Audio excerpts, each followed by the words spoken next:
कह रहे हैं कि पागल मत बनो, भगवान की प्राप्ति भगवान के भजन करने से होती, वो गृहस्थी में भी हो जाएगी। अगर तुमको लगता है कि वन में, अगर तुमको लगता है कि एकांत में ध्यान लगाने से मिल जाते, तो बगुला जल में खड़ा होकर एक टांग के बल ध्यान लगाता है, लेकिन मछली आई गट्ट से खाया फिर शांत खड़ा है, बगुला को नहीं मिला। फिर कहते हैं कि एकांत गुफा में घुसने से भगवान मिल जाते, तो चूहा और सांप बिलई में रहते हैं रात दिन, उनको भगवान मिल जाते। तो इसलिए हम तुमसे कह रहे हैं कि ये ची चपड़ की बातें छोड़ो। तुकाराम जी कह रहे हैं घर में विट्ठल का मंदिर बना, घर को ही विट्ठल का मंदिर बनाओ, ठाकुर विराजमान करो, आप सेवक हो जाओ, बढ़िया भोग लगा के पाओ, नाम कीर्तन करो, कथा वार्ता करो, अपने कर्म को भगवान को अर्पित कर दो, भगवान की प्राप्ति हो जाएगी। बहुत सहज है गृहस्थ में भगवत प्राप्ति करना।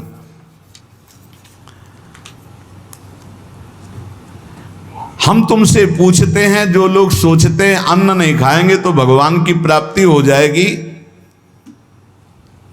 तो कितने ऐसे जीव हैं हमारी प्रकृति में। तुकाराम जी कह रहे हैं, कहो सांप खाता अन्न, करे क्या धान बक भी, कपट भरा भीतर भरा उदर मल से, करे चूहा भी एकांत गदहा भी भभूत रमावे, तुका जल नक्राले काग ही नहाए कहो। तो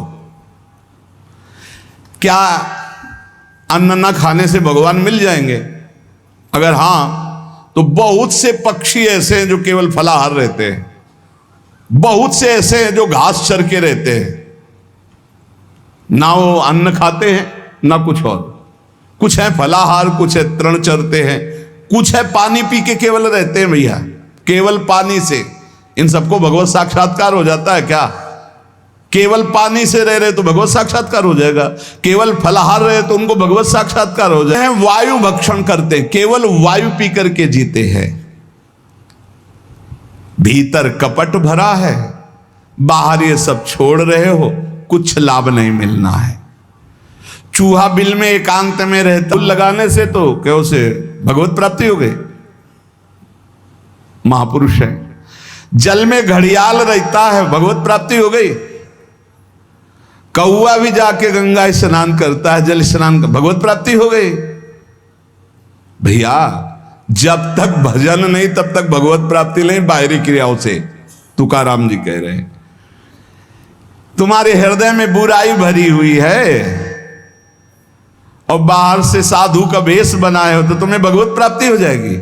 अरे चाहे वायु भक्षण करो, चाहे तुम ध्यान का नाटक करो, चाहे एकांतवास करो, चाहे भस्म लेपन करो, चाहे जल में खड़े हो जाओ, चाहे जितना अनुष्ठान करो, जब तक भजन नहीं करोगे भगवान का, तुम्हारी बुद्धि निर्मल होने वाली नहीं, बाहरी क्रियाओं से कोई लाभ नहीं। तुकाराम जी कह रहे हैं भक्ति मुक्ति दिलाने वाली, समस्त भव बंधनों से रात दिन अपने प्रभु का नाम जप कर रहे, चिंतन कर रहे। एक गृहस्थ आए थे, बहुत अच्छी स्थिति, नेत्रों में नेत्र मिला के जब बात किया तो बड़ा संतोष। जब जाने लगे तो कहा 1 मिनट रुको, इसे मुख पे बड़ाई नहीं करनी चाहिए, पर आप सावधान रहना, बहुत अच्छी स्थिति, संभाल के निकल जाओ। बस उन नेत्रों से ऐसे किए, चुपचाप गंभीर मुद्रा, प्रश्न बहुत जोर का, और स्मरण में बिल्कुल तन्मयता, एक एक चेष्टा उनकी बता रही थी।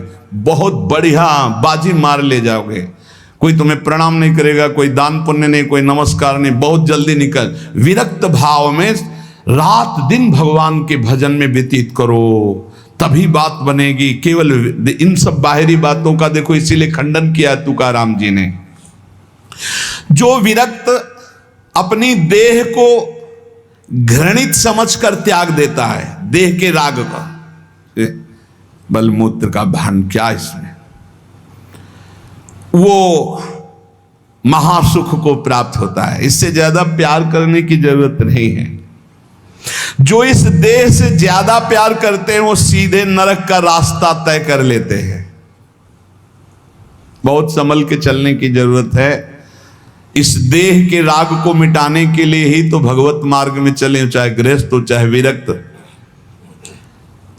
तुम अपना स्वभाव बनाओ आत्म कल्याण के लिए, शरीर को ज्यादा सुख दोगे, ज्यादा सुख भोगोगे तो नरक का रास्ता पुष्ट कर देगा। और शरीर का त्याग भी नहीं करना है कि मतलब, क्योंकि शरीर के बिना भजन नहीं होगा, शरीर के बिना साधना नहीं होगी। तो उचित खिलाओ पिलाओ, उचित विश्राम और खूब भजन और सतमार्ग की चेष्टाओं की। इसको इतना भजन कराओ कि इसका भाव ही नष्ट हो जाए कि मैं शरीर हूं। तुकाराम जी कहते इसमें संदेह नहीं। वैराग्य की बातें करने से वैरागी नहीं हो जाता। जब सुंदर सुंदर भोग, सुंदर सुंदर रूपवान भोग शरीर के सामने उपस्थित और भोगने की इच्छा ना हो, उसका नाम वैराग्य है। बातें करने वाले वैराग्य की तो करते रहते हो, जब सामने प्रश्न आता है तो उत्तर नहीं दे पाते, अर्थात भोग आता है तो उन्हीं में लिप्त हो जाते, उन्हें वैरागी नहीं कहते।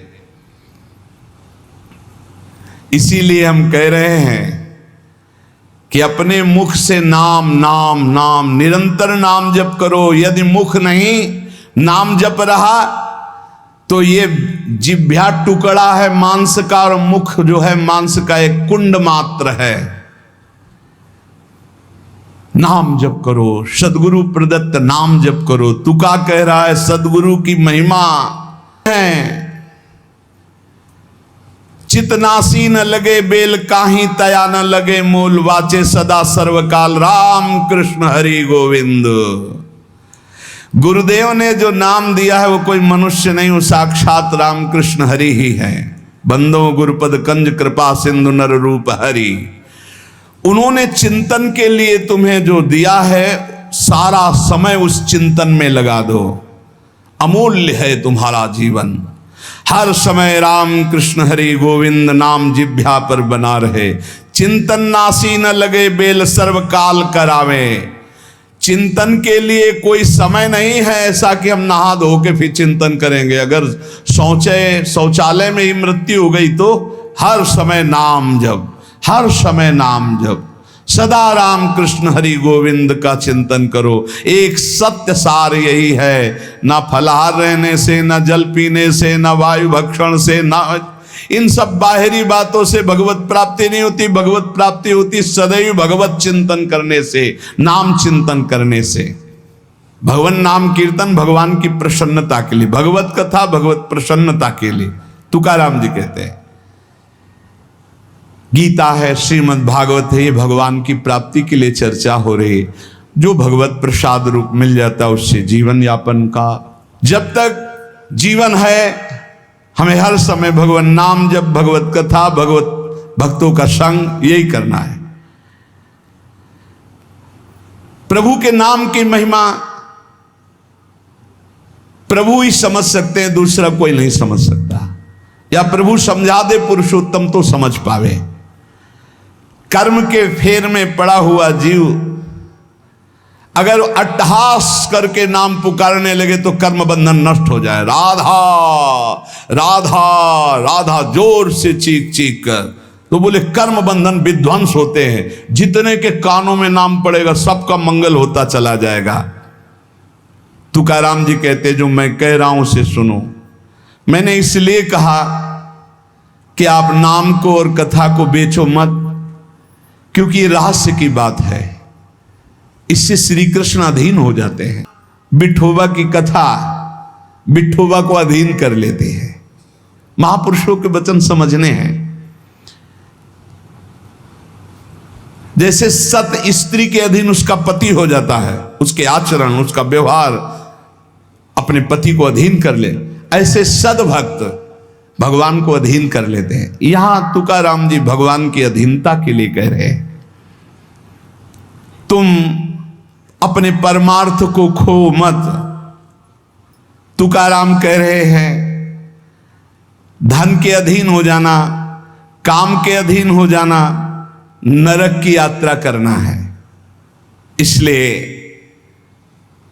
विठोबा के अधीन हो जाओ, रात दिन नाम कीर्तन करो, तुम्हारी वांछा पूर्ण हो जाएगी, तुम्हारी मनोकामनाएं पूर्ण हो जाएंगी।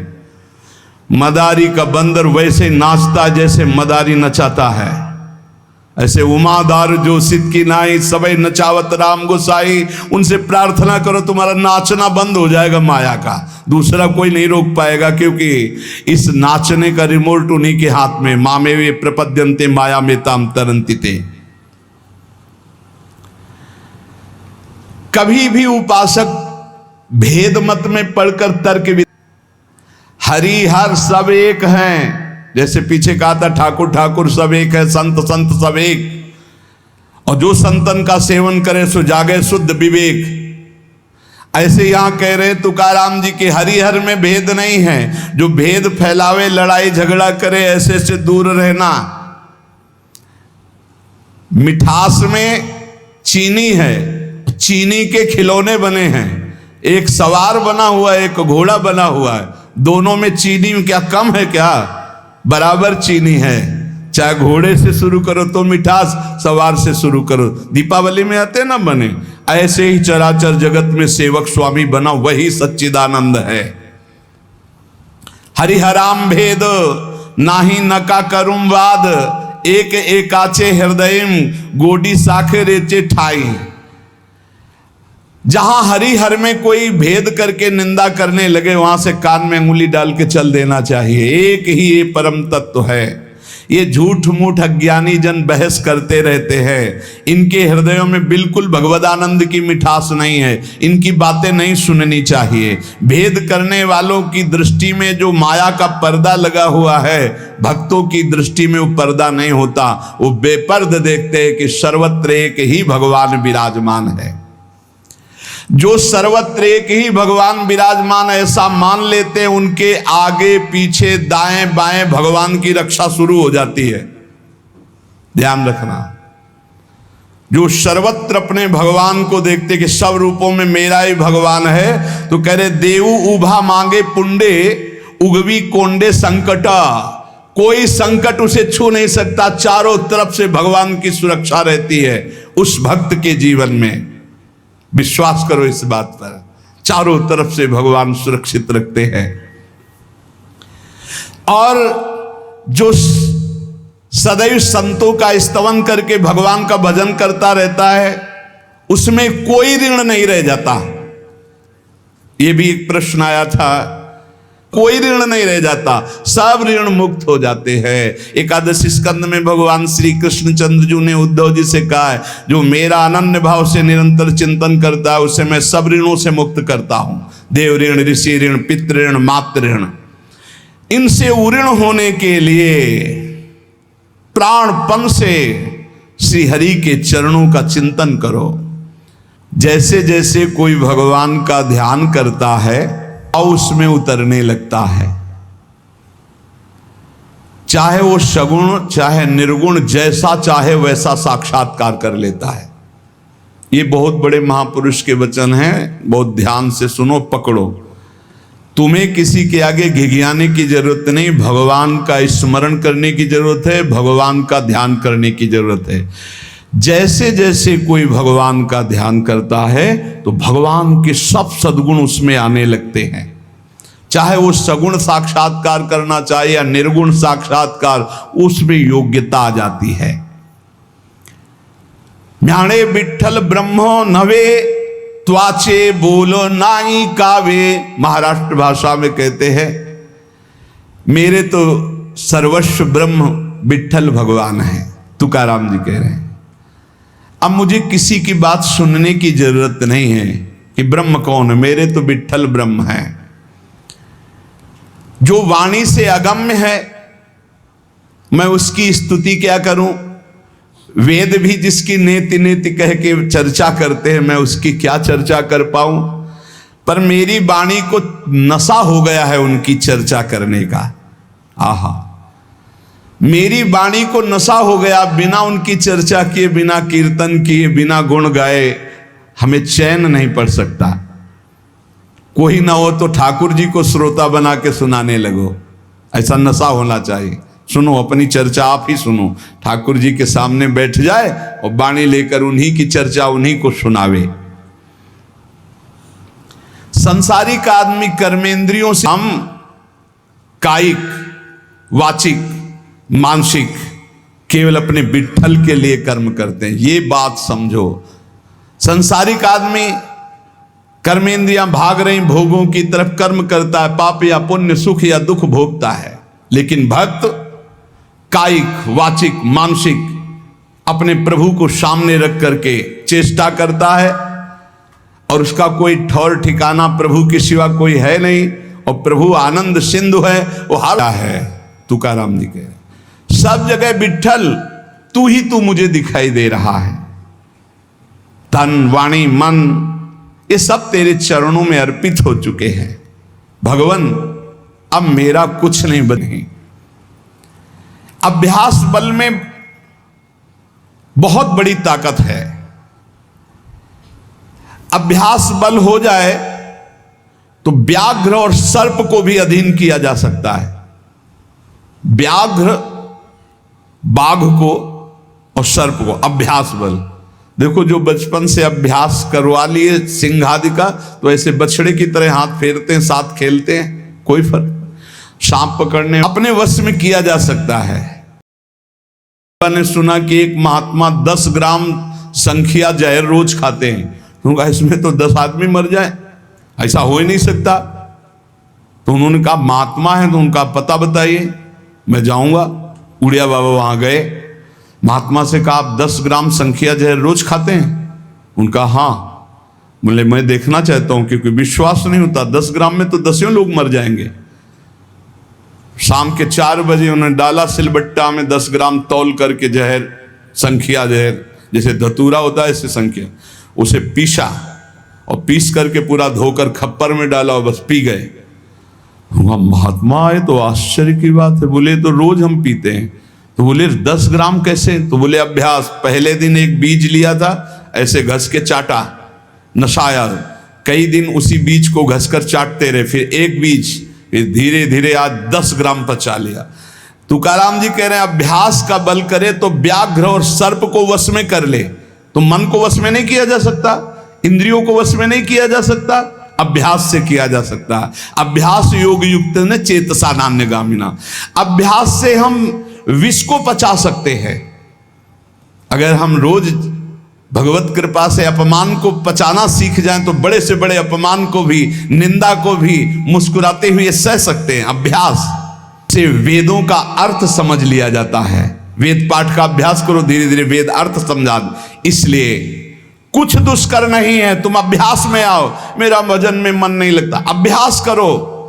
अभ्यास में तुम जितना आगे बढ़ोगे उतने ही उच्च अवस्था को प्राप्त हो जाओगे। अभ्यास में बहुत बड़ी दम है। अभ्यास एक एक कदम बढ़ाते चले जाओ। अभ्यास एक एक इंद्रियों पर विजय प्राप्त करते चले जाओ। अभ्यास असाध्य को भी साध्य कर दे। इसका कारण तुका कहता है कि अभ्यास भजन का कर लो तो आप सिद्ध हो जाओगे। अभ्यास से सब कुछ हो जाता है।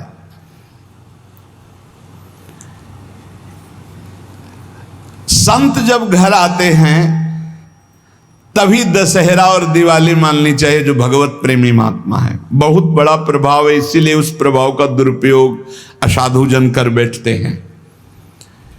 मूर्तमान परम पवित्रता और तीर्थ चलकर आज आ रहा है, ऐसा अनुभव होता है जब संत आते हैं। आज ही दिवाली दशहरा श्री साधु संत आले घरा, तुकाराम जी कह, आज ही हमारी दिवाली और दशहरा हो गया, क्योंकि भगवत प्रेमी महात्मा हमारे घर पधारे या भगवत प्रेमी महात्मा का सानिध्य मिला। साधु संत एति घरा तोची दिवाली दशहरा। हमारे लिए उत्सव है जब भगवत नाम जापक भगवत प्रेमी महात्मा आए, उनका चरणोदक लिया, उनकी वंदना की और बैठ करके उनसे हम भगवत चर्चा की। ऐसे जो भक्तजन हैं उनके संग का परिणाम क्या होता है कि भगवत साक्षात्कार के लिए छटपटाहट पैदा हो जाती है। जैसे जल से मछली को निकालो तो विकल होकर तड़पने लगती है। जीवना वेगली मासूली तुका तैसा तलमली। जैसे जीवन के लिए मछली जल के लिए तड़पने लगती है, बाहर हटा दो, ऐसे सत्संगी का जीवन तड़पने लगता है भगवान की प्राप्ति के लिए, तभी माना जाएगा सत्संग हुआ है। सत्संग का ये फल है। बड़े भाग पाइप सत्संगा, बिना प्रयास होई भवभंगा। संत आधि देवा मग। अगर एक तरफ बड़े बड़े देवता खड़े हो, एक तरफ संत खड़े हो, तो पहले आराधना किसकी करनी चाहिए? तो बोले देव सरावे परते, संत पूजावे आरते। पहले संत सेवा, बाद में देव पूजा। जैसे लब्ध्वा जन्म मर प्रार्थ्यम मानुष्यम, ये मनुष्य जन्म जो प्राप्त हुआ है, इसकी सार्थकता भगवत प्राप्ति है। ये देव आराधन से नहीं होगी, ये संत आराधन से होगी, जो भगवत प्रेमी महात्मा है। नरदेह का ऐसा ऊंचा स्थान है कि इससे ब्रह्म सायुज्य प्राप्त कर सकते हो, जो अत्यंत कठिन है। नरदेह की स्तुति बड़े बड़े देवता करते हैं, इसलिए तुम्हें वही नरदेह प्राप्त हो गया है। तुकाराम जी कह रहे हैं, तुम सच्चिदानंद पदवी को प्राप्त करने के लिए सच्चिदानंद में डूबे हुए किसी संत महात्मा के मिलन की आकांक्षा करो। भगवान से प्रार्थना करो कि मुझे अपने प्रेमी संत का सानिध्य दे दो। उनकी कृपा दृष्टि से आपका मार्ग खुल जाएगा सायुज्य मोक्ष का। इस लोक को देखो, लोगों की क्या दुर्दशा है। देह मिलने पर भी क्या धन्य हो रहे हैं क्या? नहीं। तो जो विट्ठल के दास हुए वही धन्य हुए। जो विट्ठल विट्ठल ऐसे कहते आयु व्यतीत कर रहे हैं, वही सच्चिदानंद पदवी को प्राप्त होते हैं। तुका कहता है, मानव जीवन में तू भजन कर ले, बिना भजन के कुछ सार्थक नहीं जीवन। देखो ना, भगवान कितना प्यार करते हैं। रीछ बानर कौन सी पवित्रता धारण करते हैं, लेकिन भगवान वृक्ष के नीचे बैठे और ऊपर डाल पे। प्रभु तरुतर कप डार पर ते किए आप समान। ग्वाल बाल अपने मुख की छाछ भगवान के मुख में डाल रहे सखा मंडली। देखो ना प्रेम हमारे विट्ठल का। तुकाराम जी कह रहे, गोलियांची ताकि पिरे कोड़ पोरे चांगली। ग्वालों के मुख की छाछ पी रहे, तभी तो ब्रह्मा जी को मोह हो गया। ये भगवत प्राप्ति कोई कठिन नहीं, बस चौपड़ का खेल समझ लो। चूक गए तो गोटी मारी जाएगी। गोटी मारना, भवबंधन में फंस जाना। गोटी निकाल ले गए, जीवन मुक्त हो गए। चौपर का खेल। सारी जी मरी झूठी बाती सारी, बद्ध मुक्त वारी बातकारी। कोई जीवन मुक्त होना कठिन नहीं है। लूडो का खेल। चूक गए, तुम्हारी गोटी मार दी गई, और सावधानी से अपने अंक को गिनकर गोटी को बचाते हुए निकल गए, जीत गए, जीवन मुक्त हो गए। नहीं, गोटी मार दी जाएगी। खेल है एक ये। सारी वही गोटी, सारी मारी गई, सब झूठा हो गया। खेल बेकार हो गया, हार गए। और सारी मारी नहीं गई, निकल गए तुम तो मुक्त हो गए।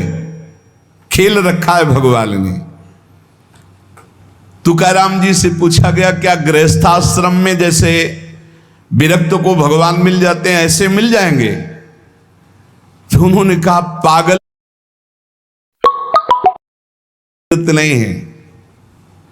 ये बात दिमाग में बैठालने की जरूरत नहीं कि बन बन भागने से ही भगवान मिलते हैं। अपने लोगों के भाग्य में ये मार्ग लिखा था, पर हम आज भी अनुभव करके ही कहते हैं। जो आज दुर्दशा देख रहे हैं, उस दुर्दशा से हम कह रहे हैं कि घर में रहकर धर्म पूर्वक आचरण करते हुए भजन करने से बहुत लाभ मिलेगा। विरक्त मार्ग बहुत ही मतलब आग पे चलने का मार्ग है, खिलवाड़ नहीं है। आप ये समझ लो, खिलवाड़ नहीं। सफीपुर एक गंगा किनारे स्थान है, तो वयोवृद्ध महात्मा सन्यासी रहते थे। तो उनके घर के कुछ लोग गुड़ और ये सामग्री लेके गए। तो उनका, गंगा जी में डाल दो या किसी और को दे देना। नहीं, मुझे आपका एक भी अन्न का टुकड़ा नहीं, मैं विरक्त हूं, आपका सेवन नहीं कर सकता। और आप यहां से कुछ एक भी टुकड़ा लेने की सोचना मत। आप ऐसे खरे स्वभाव वाले संतों को देखा कि अपने विरक्त मार्ग के पंथ के जो नियम हैं वो बड़े कट्टर भाव से निर्वाह करने वाले। आज समझे में नहीं आता, हमसे चूक हो जाती है। तो जो हमें विरक्त मार्ग से चलकर लाभ मिलना था वो नहीं मिल पाता। श्री तुकाराम जी कह रहे हैं, वन में यदि भगवान होते तो हिरण को भगवान मिल जाते, तुकाराम जी की वाणी है। खरगोश को मिल जाते, बाघ को मिल जाते, ये सब भगवत प्राप्त हो जाते। देखो, जब आनंद मिलेगा तब मन पंगु हो जाएगा। जैसे भौरे में बहुत बड़ी ताकत है कि चाहे जितना मजबूत काठ हो वो बड़े मौज से खेलते खेलते उसमें छेद कर देगा। जब कमल की पराग वृत्ति में वो पहुंचता है तो थोड़ा सा भी पराग को धक्का न लगे, शांत होकर बैठ जाता है, चाहे जीवन खोना पड़े वो कमल की पंखुड़ी को नहीं काटता। ऐसे उदाहरण दे रहे, ऐसे ही तुम्हारा मन तब तक उद्दंडता करता रहेगा जब तक भगवत सुख नहीं मिलेगा। और जिस दिन इसे आनंद मिला, भगवद आनंद, ये बैठ जाएगा, इसका अस्तित्व खत्म हो जाएगा, ये बैठ जाए। निज सुख बिन मन होई कि थीरा, बिना आत्मानंद का अनुभव मिले मन स्थिर नहीं होगा, शांत नहीं होगा, विश्राम नहीं पाएगा। भौरे का दृष्टांत देकर के मन को समझा रहे कि मन भौरा है, भटक रहा है विविध भोगों में, बड़ा मजबूत है, बलशाली है, लेकिन ये तभी निर्बल बनेगा जैसे भौरा कमल में आ जाता है तो वहां अपना बल खो देता है। ऐसे ही श्री हरि चरणारविंद, हरि नाम, भगवद आश्रय, भगवत भक्ति, इसी में मन आनंद को प्राप्त होगा। तो आपको कहीं भागने की जरूरत नहीं। आपने सुना कि जंगल में भागने से क्या होगा, जल पीने से क्या होगा, फलाहार रहने से क्या। शांति से अपने घर को ठाकुर जी का